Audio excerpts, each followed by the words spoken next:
Hey, what's up, guys?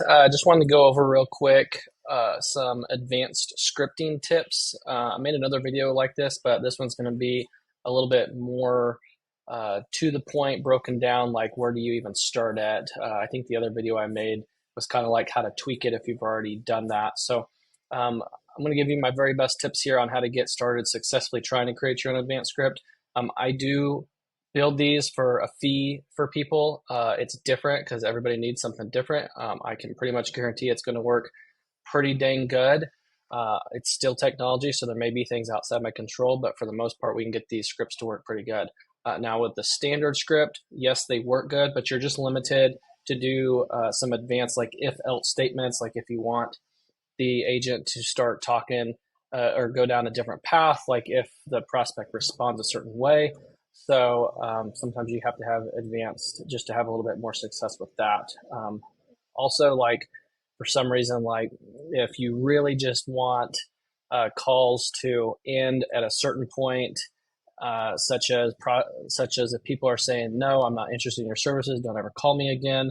In the standard script, if it's a sales script, then they could continue to go on and try to sell them, and obviously like that becomes kind of harassing towards the client. You don't want to do that. So advanced script, we can put in some prompts that really fine tune that so that it's not trying to sell them over and over again.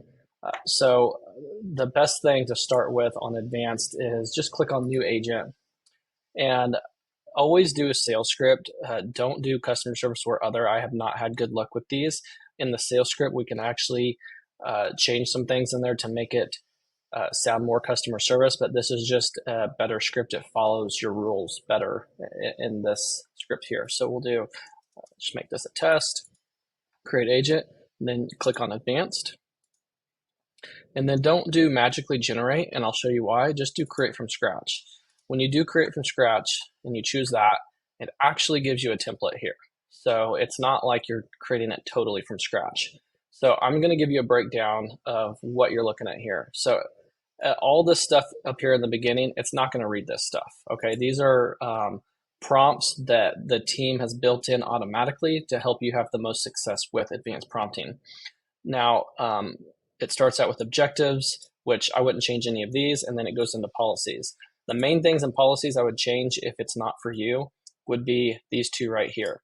This one tries up to 4 times to try to sell them on whatever you called them for. So you can take that out entirely, or you could take out some of this and say, like, if they're not interested, busy, blah, blah, blah, then you could say only try 2 times, or you could even say don't even try.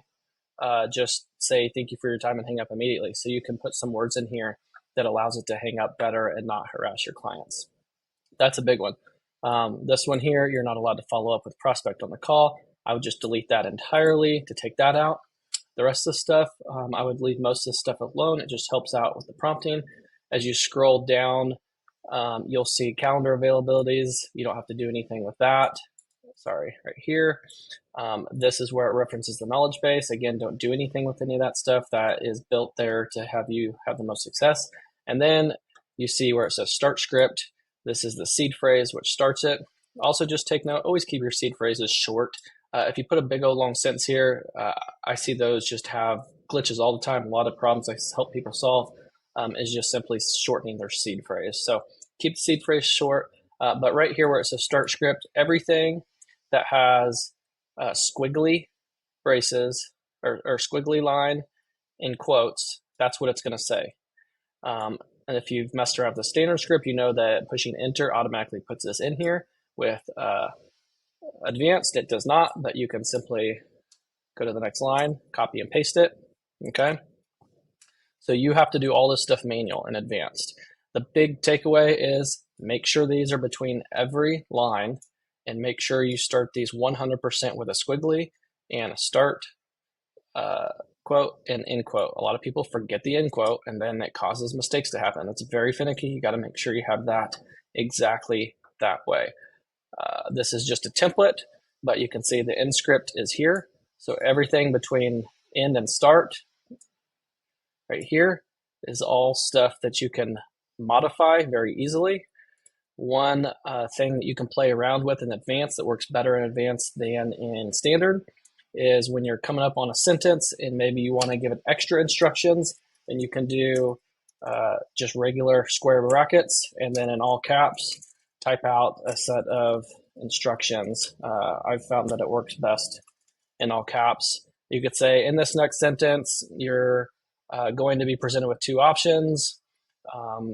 If it's a no, then don't continue. If it's a yes, then continue on the script. Something like that. You can play around with that, but that's you can also do this in standard, but it's even more finicky in standard. I have better success with this working in advanced. People mess up advanced scripts all the time. There's a lot more to mess up here. So if you're going to watch this video and try these things, just be careful. You're likely going to have issues if you don't make it look exactly like this format here. If it's above start script, don't mess too much with any of this stuff here. Don't try to take out the knowledge base. Don't try to mess with the calendar availabilities. Most of the stuff is already going to work the way it needs to. So just keep this format and make sure it looks this way. You can play around with different sorts of instructions. But if you need help or you need something really advanced made out, you can reach out to me. But at the end of the day, I always say, hey, look, it's a tool. Just keep these simple and you're going to have the best of luck that way anyways. So I hope that helps you guys out.